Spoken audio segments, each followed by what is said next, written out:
So on this episode of the podcast, we have my good friend Stephen coming in as a guest to talk about SaaS. Stephen has a software company called Wiza that I'll let him explain it. But yeah, essentially, I met you when I first started Foreplay, like almost like pretty close to Before. actually first.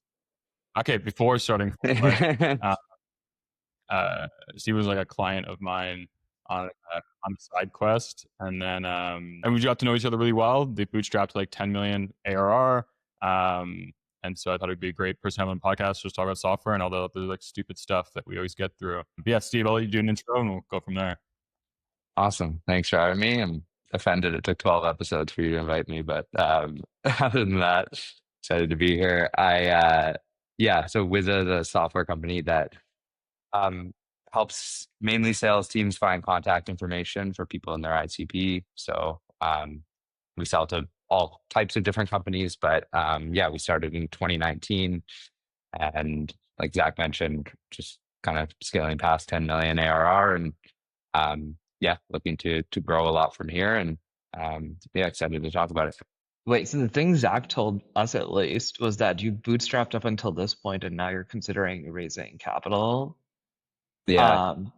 And we've like talked a bunch of, because like each of us like operates in totally different ways. And I can't help but be extremely curious about why you want to change the way you're operating the business. Yeah, honestly, I think there's a few different factors. I think the biggest one is just like the size of the opportunity. Like we had the first 5 years where we were profitable and growing at like a decent pace. I don't know. Like I feel like I'm not as profit oriented anymore, and I have a lot more fun just like seeing the company grow and the team grow. And I think like speeding that up is more exciting to me than like doubling our profit. So I think that's like a big piece of it. Just like the fun of running, in my opinion, like as we've grown, it's just been more fun to run the company. I think another piece is just, like capturing like the size of the opportunity. Like all of our direct competitors that we're winning business from are all like billion-dollar companies. We sell in a space where like almost every business, B2B business at least, needs contact data if they have a sales team. And so it's a really huge market. There's a lot of like easy wins, and the players in there don't have very good solutions. So it just feels like the opportunity is there, and we can continue to grow at a decent clip without raising. But I think if we really want to like take over the market, it's the play for us. But we're still like somewhat on the fence. Why? Wait, okay. So, because I guess like my next question was going to be, why didn't you do it sooner then? But it sounds like, it sounds like you're convinced, but not totally convinced that this is the right way to build the company. Yeah, well, I think it depends on the price. Like, even for like the biggest fan of bootstrapping, like if someone was going to give you $100 million for 1% of the company, you'd do it, right? So like it exists on some level of like spectrum of like the price for everyone. So the price definitely matters. And in terms of like why we didn't do it earlier, I feel like the biggest reason is like all of our business came PLG, people spending like $50, $100 a month. And so we didn't have anything that like, yes, we could have built out the product, but that's still an unknown. Now we're at a point where like our sales team has really proven out like a repeatable model. And so we know like, even if whatever we think will make our product better, like doesn't pan out and we just had to stick with our existing product, we think we could 10x from here. And so I think having that like scalable channel was the key to really being like, okay, now I think it makes sense. I got you. And I feel like you've had, I mean, just because I know you, so I can kind of like poke a little bit at, like, I feel like you had like a personal shift as well of being like more focused on, like, like you moved, like, like Stephen, like right now isn't the same Stephen that was like running Wiza like June 13th, 2024. Like, you know what I'm saying? Like you're focused on different things now. Yeah. I think that plays into like, before it was a bit of like profit and like personally making money, which everyone wants to make money, but like, and I do obviously, but like, I don't know. I'm not as excited about making X number of dollars per year, even if the business is profiting, let's say millions of dollars a year. It's still that is good. Like I don't want to like say that that's not a good thing, but to me, like a much bigger life changing outcome is like much more exciting every morning. It's interesting because if you're at 10 million ARR, you bootstrap to this point, I would think you could actually raise a pretty sizable round, especially the market you're talking about. I mean, I don't know all the competitors, but I just looked up like Apollo is, I assume that's one of your direct competitors. Yeah, that's one of our biggest ones. Yeah, it's $1.6 billion most recent valuation. Like if that's the market you're playing on, I would assume you could raise a pretty big round and then maybe even get some secondary out of that. So it's like you could just take a massive swing, like probably probably get similar amount of money as you get if you just kept bootstrapping this thing for a few years and take a big swing and see what happens. Exactly. Yeah, I think that goes into the calculus for sure. But I think like for any bootstrapper, it is valuable to even like go through the motions of raising around because they'll pry into certain things of the business that either you ignore or just like don't think about as much. Like retention, for example, is obviously huge and everyone thinks about it. But like for me, I've always been like, well, all I care about is net revenue retention. Because if net revenue retention is above 100%, then what does it matter what gross is? And when you speak to firms, it's like, oh no, we won't invest if it's less than, let's say, 90% gross revenue retention. And even if it's like, oh, why does that matter? I don't know. It just makes you think about like certain deals and things that you're doing and where your company focuses. Whereas before it's like, let's just get as much revenue as possible from whoever will pay us. And now it's like a bit more methodical with like, we're the right types of customers. And like, I think a bit more of like a mature business thinking than when you first start. Yeah, because I think that the big difference, I mean, I'm going to say the obvious thing now, but the big difference is like you're playing two different games. One is a profit maximizing game, the other one is an enterprise value maximizing game. And like those are just not the same. Mm-hmm. In the very long term for very large companies, those converge, but in the short and medium term, you take very different pathways to accomplish those two things. And the reason why gross logo matters is, or matters differently, is it turns out that if you can win the market, especially in a competitive market, it'll show up in your gross logo retention. Mm. And it turns out the winner has outsized returns, right? And then you get lower cost of capital and you can build more products. And so then your net revenue, your ceiling goes up, the better your gross revenue retention is. This is like very common in e-com SaaS at least, which is like a lot of e-com SaaS companies get stuck somewhere between 10 and 50. Well, there's a category that gets stuck between 2 and 5. And then there's a category that gets stuck between 10 and 50.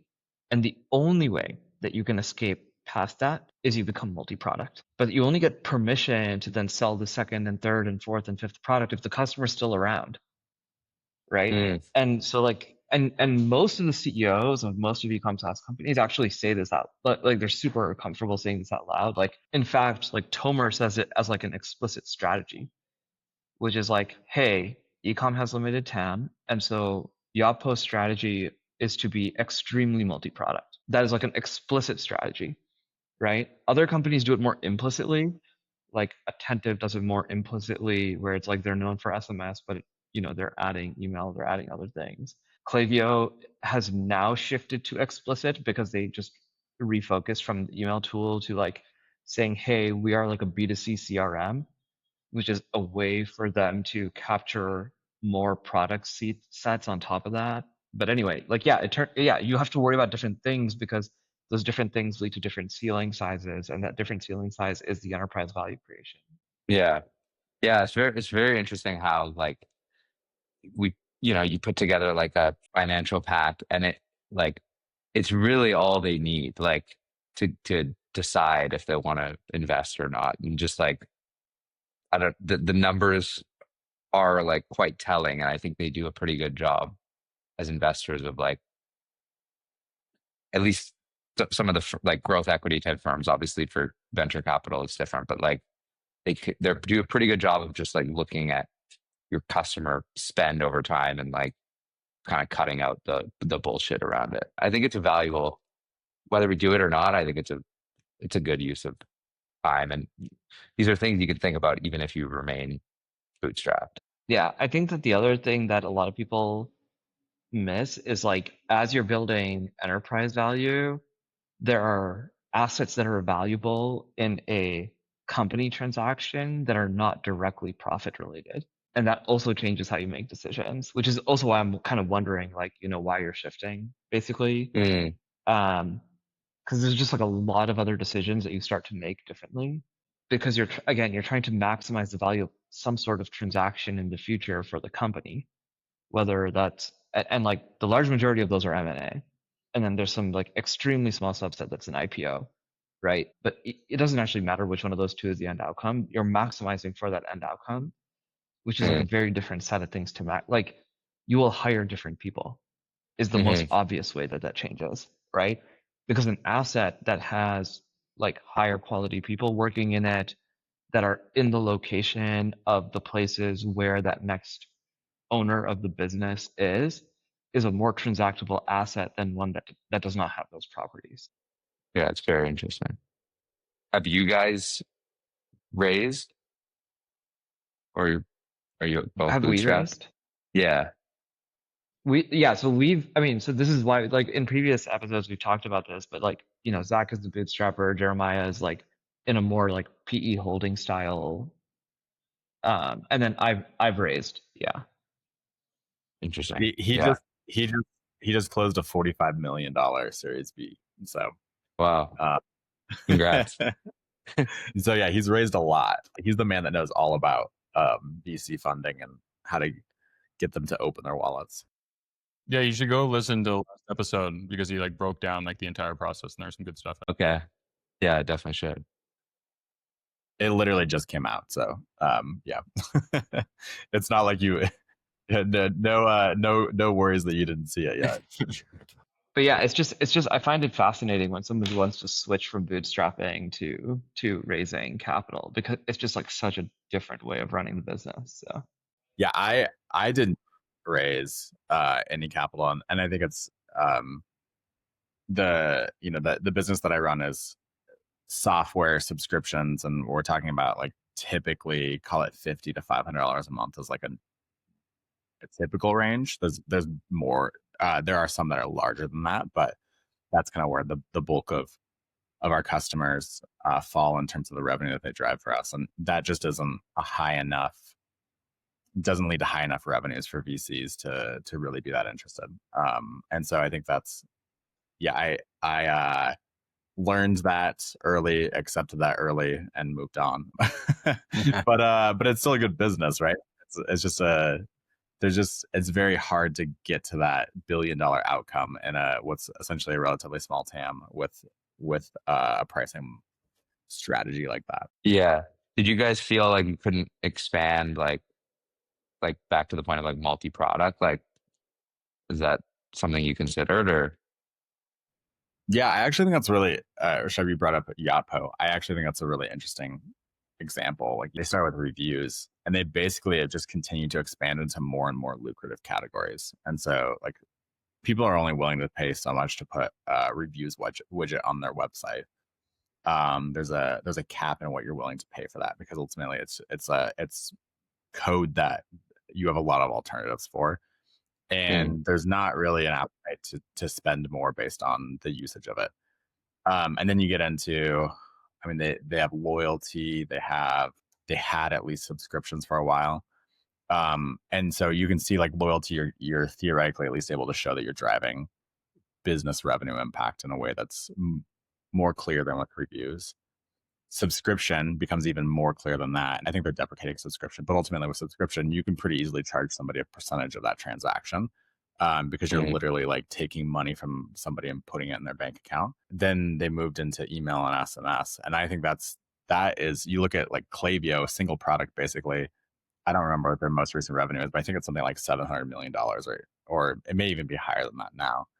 And so if you're Yapo, you can look at like, hey, how do we go take 10% of that business? We already work with a lot of those people. They're already our customers. And so let's go take a piece of that business and we can charge $50,000 a month from some of these customers because we're sending enough emails, and it's easy to see the ROI on sending an email. So yeah, the short answer is like, I'm just not, at this moment, I don't have an appetite to get into any of those kinds of categories. But I think ultimately we would need, for us to really expand our ACVs in a meaningful way, we would have to get into a category like that, where you're willing to just, where customers are willing to spend $50,000 a month if there's ROI on it. And yeah, that's just like, that's not the case for the products that we operate. And so it just hasn't made sense to seek additional capital. And then ultimately that resulted in selling the business. But I don't know, it's still fun. I still like growing the business. I still like thinking about additional things, and who knows, we may get into some of that stuff in the future too. I mean, I feel the same thing is probably true for Wiza, right, Stephen? Like, I don't know what you think, but I don't think you're going to be selling contact data if you raise capital, or rather, I don't think that that's going to be sufficient for the person giving you the capital. More importantly, like, they're going to say, like, where's your automation tool? Where's your AI SDR? Where's like you're like, basically what you have to sell to the investor is like, hey guys, I know I've been selling contact data. Now I actually want to turn this into a suite or into a platform. Like that's what you have to do. Otherwise, and that's what all these other companies did, just to be clear. Like that's what Apollo, like that's what everybody did. And so it's like, the path is actually what this is true across industries. It's not like it's an e-com problem. So yeah, 100%. That's part of our story, and we do legitimately want to do that because we think data is really important on top of those products. But like, yeah, ZoomInfo, for example, has, they've IPO'd. They do obviously have like many other products under their wing, but it all comes back down to the contact data. So yeah, it is an incredibly important piece, but I think like if we weren't going to raise and we decided like, let's be more efficient, I think there still is a huge outcome in just like the lane of contact data and like integrating nicely with CRMs and the other part of the stack. But agreed, like that you really can't tell that story, like, which is one thing we've learned for sure. Yeah. Like you have to tell two stories. You have to say you're going to be the platform. You have to say your data is better. And then you have to say that because we're smaller, we're going to use AI faster than all of these other companies that have to like price based on seats. And so they don't have the opportunity to win the market. Like that's the story. I mean, that's like basically the fundraise. That's the way to raise money, basically. Somewhere in there. What's been like the most unexpected thing or like moment of the company? Because like now it's it's getting to a point where it's like, yeah, there's like multiple years under the belt and stuff like that. Like, what do you think you'd be the most surprised about? Like reading about, if like the person that like started was like reading the story, like what do you think would be like so far the most surprising chapter of our company story? Yeah. Yeah, we have a pretty crazy story. So I started the company in 2019. I had tried to, so I had always like, I had a pretty short career before I started software companies, I guess. But I started my career in sales. And so right away, I was like coming up with ideas for salespeople. The first software idea that I had was something called Torch. And basically what that did was scan your email inbox to find people that you've sent an outreach to, but you never followed up with. Gmail like kind of does a little bit of it today, where it'll be like, you sent this 5 days ago. Do you want to follow up? But it was for salespeople, sending mass emails kind of before the time of like tools that would automate the follow-ups. There were a few of them, but most salespeople just sent emails one by one. And I made like every mistake of a first time founder, kept lowering the price, kept adding like random features in that didn't even make sense. Like threw an email finder in there and just like, it was a mess. So eventually stopped doing that. And then went back to the sales job and kind of had the idea for Wiza, which at the time was a tool that essentially just like allowed you to make bulk lists from LinkedIn Sales Navigator. anyway, long story short, I went back to the original developer who had built Torch, and me and him kind of got started on this project together. He was living in Morocco at the time, and so yeah, we built it pretty much like entirely together. I think around 3 years in, I'm forgetting what our revenue was around this stage, but maybe 3 million of revenue at this point annually. So it was like there was a business, we had a lot of customers, and the developer essentially tells me, hey, like I have ulcerative colitis. I'm going to be in the hospital for the next little bit. If anything happens with the app, just go into AWS and reset it. So I'm like, okay, no problem. And he's in the hospital, and I'm at this point, like, our app is going down all the time because there are issues that have come up. He's been there a few weeks, and I don't leave the house without my laptop with me in case I have to restart the server. So I'm doing this probably like 10 times a day. It's just a mess. I'm like the most stressed I've ever been in my entire life, in a panic. And at one point, I just completely stopped hearing from the developer, and he's like very communicative. We talk like every day on chat. And okay, but there's like a piece of color here. You've also like never spoken to this guy ever. Yeah, we've been working together for 3 years. It's a crazy thing. Like, you'd never heard his voice, but you only messaged on Skype. Like, it's kind of an incredible thing that like a business 3.5 million ARR and you'd never spoken to this guy. I mean, you guys were friends, but like actual spoken never happened. I actually did that with my first co-founder as well. 7 years. First time I heard his voice was when he came to visit me after I sold my part of the business to him. Like, no joke. That's crazy. Yeah. So when we first started working together, I found him initially on Upwork, and I had kind of a blanket message that was like, hey, if you want to get on a call and discuss the project, like whatever. And he was like a bit apprehensive to it. And I was like, I looked at his portfolio. I'm like, oh, this guy's perfect. He did all the design, all the coding, like all of Wiza was like initially built by him, like back end, front end, design files, like everything. So he was crazy, but I just got the sense that like he wasn't as like social in that sense. So I was like, okay, if this guy doesn't want to work that way, like I'll text chat him, whatever. And then that kind of just like dragged on for like years. So anyway, so eventually he becomes totally unresponsive. I didn't know where he lived in Morocco. I didn't really, I knew some of his like personal life stuff. Like, I knew his mom was taking care of him when he was sick and she was a nurse, but like I really didn't know any of these other people in his life. And then I got an Instagram message from someone with the same last name, who was his brother. And like right away, like my heart sank because I haven't heard from him in like 30 days now. And he's like, hey, are you like his business partner? I'm like, yes, because right away I was like, oh my God, like if he's messaging me, like he must have passed away. And I get the message and he's like, oh no, like he's fine. He's just like not going to be accessible for another like 30 days.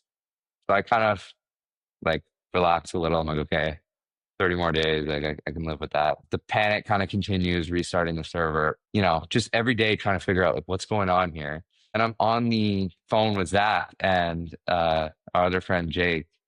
And I was driving. I can picture it exactly. It was like a snowy day in Toronto.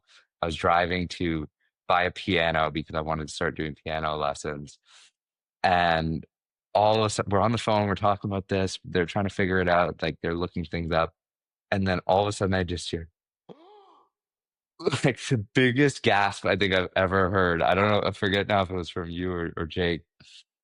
And basically his brother had posted like a month prior, like around the time he messaged me, like a rest in peace post on Facebook.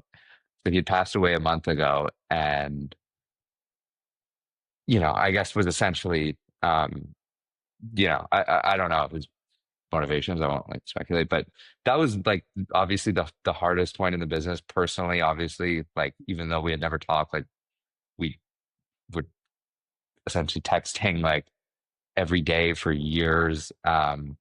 Like just an incredible guy to work with, probably the most honest guy I've ever worked with as well. Also, from a business perspective, of just like, oh my God, we are fucked because the entire code base was just on his machine. He was the sole developer. He was not on GitHub. And I'm like, we've lost. We have to restart the company, basically. And then Jake, who was a friend of mine, was like, I know one developer who I think can help. I'll put you guys in touch. I got in contact with him. He came to my office. He still like tells the story that I looked like white as a ghost. And I just like, he's like, I could hear the fear in your voice. I was just like a shell of myself. And he comes to our office and he's like, okay, like maybe I can get the code, but like it's probably compressed. And so we can't make any changes. So like we can get the app back online, but most likely we're not gonna be able to like, we're gonna have to restart. And I'm like, okay, let's just get the app online and whatever. And he's like, there was like a 1% chance that it's not compressed. And turns out he, you know, he got it after like, I forget what it was, 6 or 7 hours, and basically saved the business. And he's our CTO now, and he built a development team, and our code's on GitHub now. But yeah, that was like a existential moment. And you always hear the classic cliche of like, oh, what happens if X gets hit by a bus? And you kind of just are like, okay, whatever.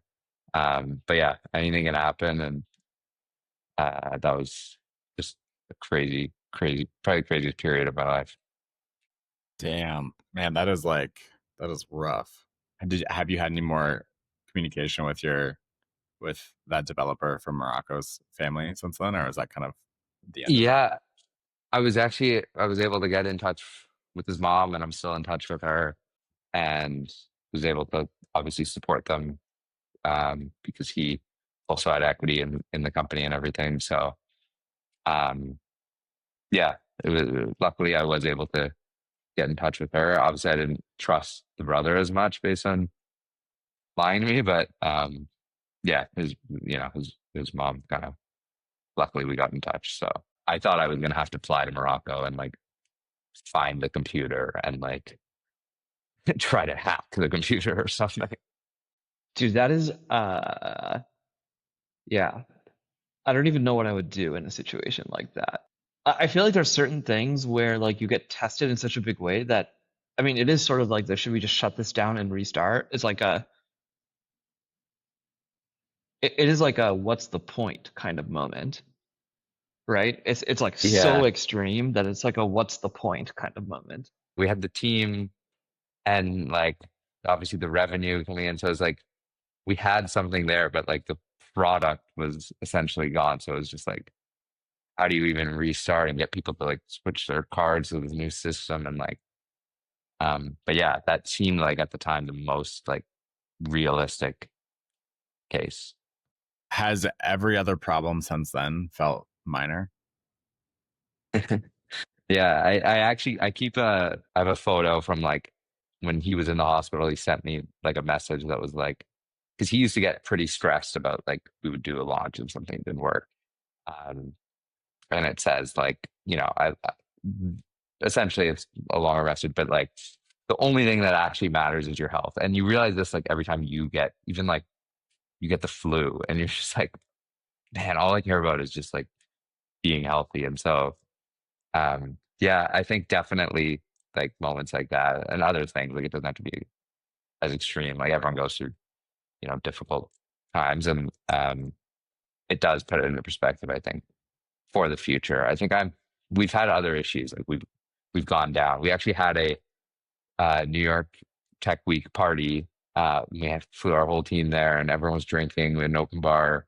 And then all of a sudden our CTO like checks his phone and just, I'm trying to get the CCTV footage, and just sprints out of the party. And everyone's like, what's going on? Then the whole development team like joins him. We went down in the middle of the party, everyone's like had many drinks, and he's just in the lobby of the hotel where we're having it, fixing it. But yeah, so I think I think it has maybe like even situations like that pretty relaxed. That story of like everybody's out drinking and then it's just like, oh my God, this is not like either something was forgotten or something is broken or whatever. I feel like that happens all the time. You know what I mean? Like I feel like to the person to whom it is happening, it feels like, oh my God, what's going on? But it Yeah. happens so much that this is, to me, it's just like it's another Tuesday. You know what I mean? Yeah. So I'm like, whatever. Yeah. Like GCP was down yesterday for 3 hours, Yeah. right? Like that's the first at first what I thought you were gonna say is like this is like, you know, like some massive dude, GCP was down for 3 hours. You wanna know the funniest thing? And Jeremiah, I'm actually curious if you guys like what you guys did, but we sent like because we're like we have relationships directly with all of our customers, we sent like a note to every one of them, like here's what's happening, here's what's going on, here's what we're doing, here's what we can't do about it. And then when it came back, we had some of our customers tell us that we were the only software company that was communicative in this way that they work with. The only one. And I was just like, I don't even know what to say. You know what I mean? Like it was like a crazy thing. It was a crazy thing. Yeah. Yeah, that's smart. I don't think we sent anything, but probably should have. It was just like, I'm sure everyone knows like everything's down right now. I even put an intercom banner up. That's about it. But Banner they Yeah. can't see because they can't get in. no. Everything was fine. It just wasn't like loading for us or something. Yeah, we didn't have any issues actually. So I don't know how we. There's so many things impacted, but for some reason we were. So That's not possible, dude. The Shopify API stopped working. well, on the Shopify side, yeah, but like all of our systems were online, so all of the things that we control were working. If that makes sense. So it was like, But that was true for us too. okay, but you still sent That was the point. Yeah. Okay, I see what you're saying. Yeah. I mean, our stance on that is like if Shopify's down, we don't usually send comms when Shopify's down. But I mean, that's an interesting Right. Like, yeah. It's like build trust even. Yeah. So actually, I that's smart. So yeah. Do you guys ever feel like when things like AWS went down, like I forget when it was, a year ago. Actually, in Canada, we had like the biggest cell provider go completely down like 2 years ago, and it was just like you wake up in the morning and just the phone just had no cell connection and the Wi-Fi, so it was nuts. But it's like, is everything like a house of cards? Like I feel like one day there's gonna be like a week where like everything is down. I remember as a kid there was like a blackout. I can't remember what year it was. I was like young enough to be in the streets. It was awesome. Like the entire that was a fun time. Everyone was out of their house because there was no lights, there was no whatever, and like yeah, it was actually pretty sweet. I don't think it's possible in the US at least. Yeah, in like third world countries like Canada. Oh yeah. What I was actually going to say is like I think like capitalism fills that very fast. Yeah. So That's exactly my point. The socialists will never fix the Wi-Fi. We don't need this.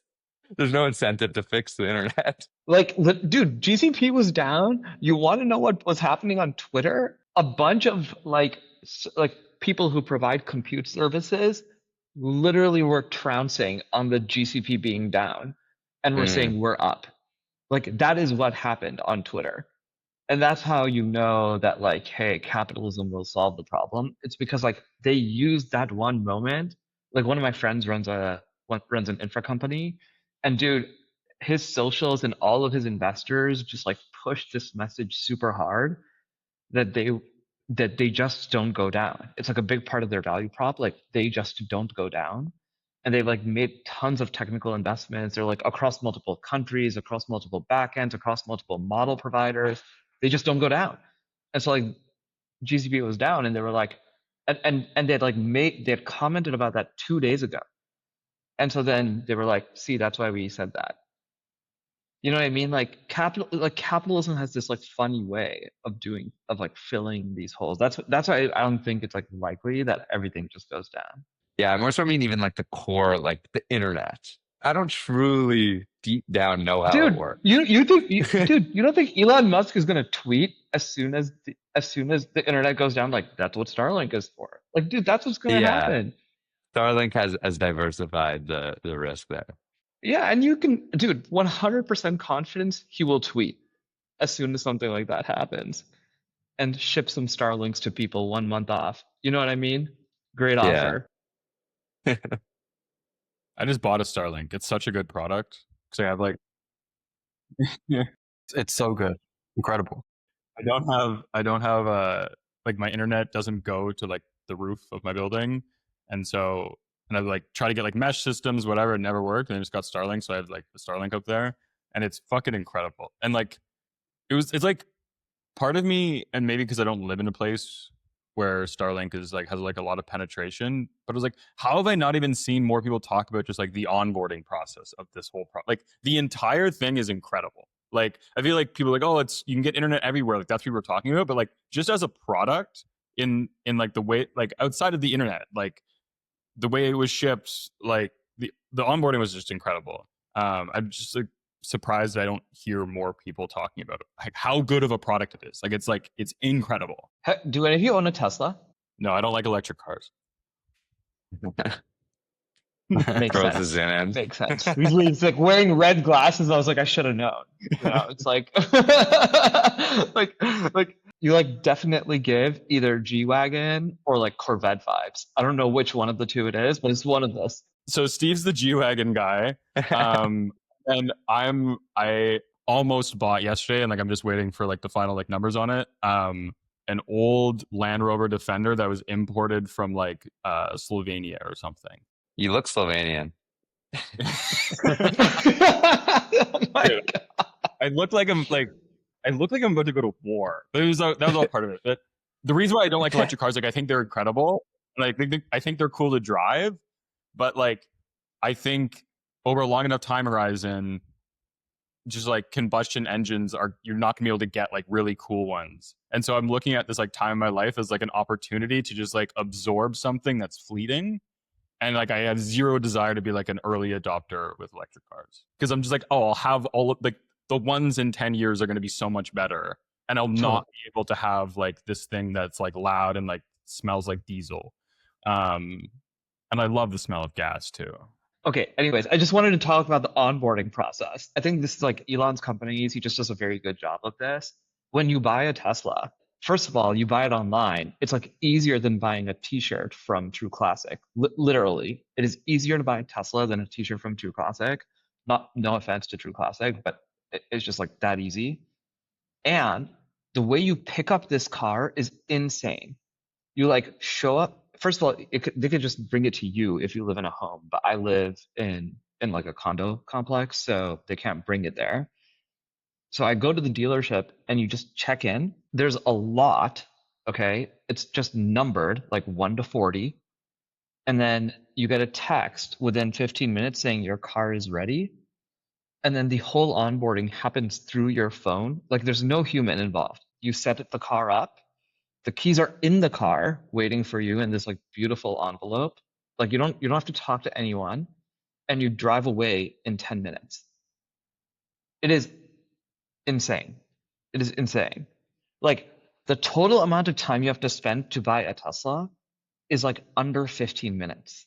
Yeah, but the only issue with that is that one of my favorite jokes is that when someone asks me to sign something, I say, I usually don't do this for free. And in this case, I wouldn't be able to use that dad joke. And so I'm anti-Tesla. I'm sure you can come up with some other dad jokes in that experience. You can make a few back in my day comments. And especially if you go wearing those glasses, you'll be ready for it. Yeah.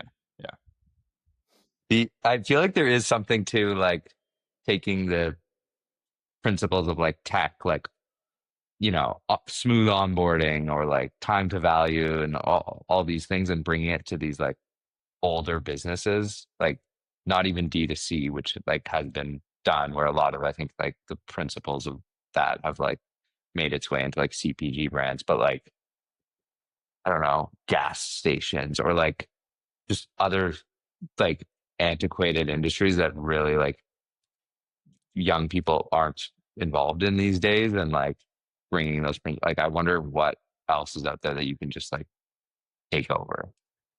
I was thinking about this with the grocery stores yesterday. Like I went to the grocery store and they asked me for my phone number for the rewards program, and I enter my phone number, and nothing happens. There's no like benefit really. There's no, you could make such a great experience because you have so much data about what somebody's buying, the types of products, the possibility for creating like a really great loyalty retention program in the context of a grocery store is incredible. And like they kind of do it, but it's so poorly done compared to like what you actually do. So yeah, I was thinking about that exact thing yesterday. If somebody actually unlocked that, there's probably massive opportunity there. Yeah, like if it was like, exactly. hey, we see every week you buy a dozen eggs, this, that, the other. Like, do you want to set that part up on auto delivery and whatever? Yeah. Like, I think it's even simpler than that. Like the entire way you make money in the grocery stores, you put the milk at the back. That is like how you make money in the grocery business. And so you now have information about what every person's milk is. And just knowing that should enable you to make a shitload more money. But instead, all you do is you keep the fucking milk at the back. I mean, what a stupid thing. That was actually the example I was thinking. Is like, hey, you know what milk I buy? Text me saying, hey, your milk's on us today, right? Like something like that, where it's like you give me something for that cost you $3 to get me into the store to buy all the other things I'm going to buy. Like that is such a low cost way of getting somebody to walk in the door.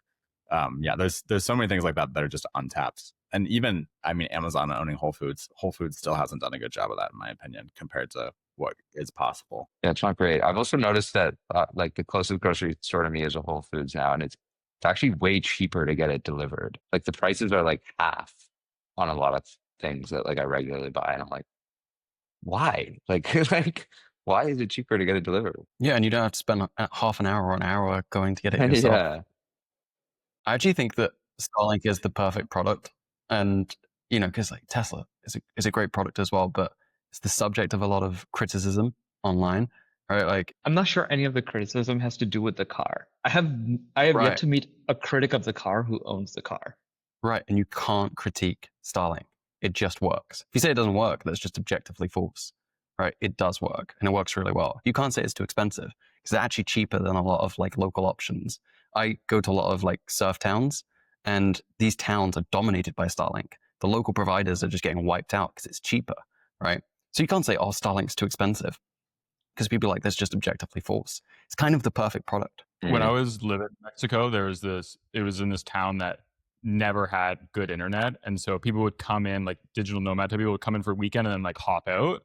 And then when I was there, it's like they started first getting Starlinks. This was like in 2021 or something like that. And there was this guy that was renting Starlinks by the week.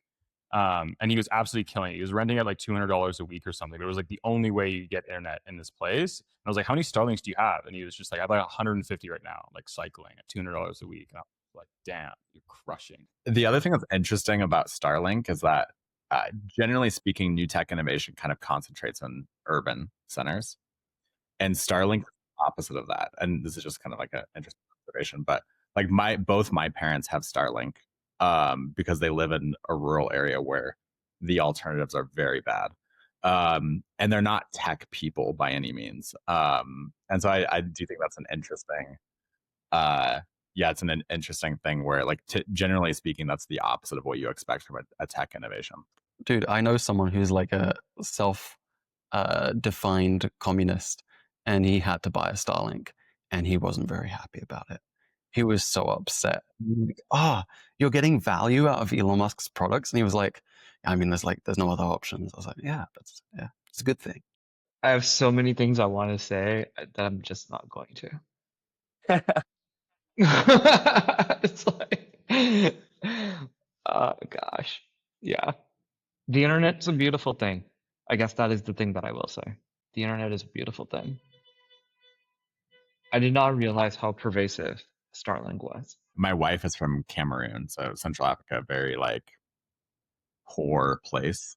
She had a cell phone before I did. She had wireless internet before I did. Like all those things, like there is no existing infrastructure. And so the only way to use these technologies is with wireless access and like new technology. Like there's no landlines for phones.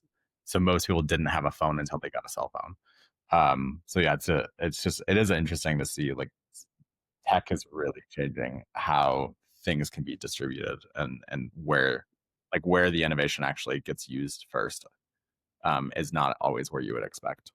I was listening to the Telegram founder on a podcast the other day, and he does not have a phone other than just to test the Telegram app, and just totally lives without a phone. And I feel like now living in New York, I could do that weirdly. That reminds me, what you were saying a second ago reminds me of Facebook's penetration strategy in developing countries. If you buy a phone, SIM card in, I don't know, some random developing country, Facebook will be free to use. You'll have connection through Facebook, but nothing else, right? You can use WhatsApp, you can use Instagram, you can use Facebook for some amount of like limited data. It's smart, right? Because then people who are getting connected to the internet for the first time are seeing the internet as Facebook, right? Sure. I gotta hop off for call. This is good. Thanks for coming on, Stephen. Yeah, Awesome. thanks for coming on, Stephen. Super nice to meet you, Yeah, man. thank you guys. Yeah, you too. Yeah. You See guys. you guys well. Have a good See one. you guys. See ya.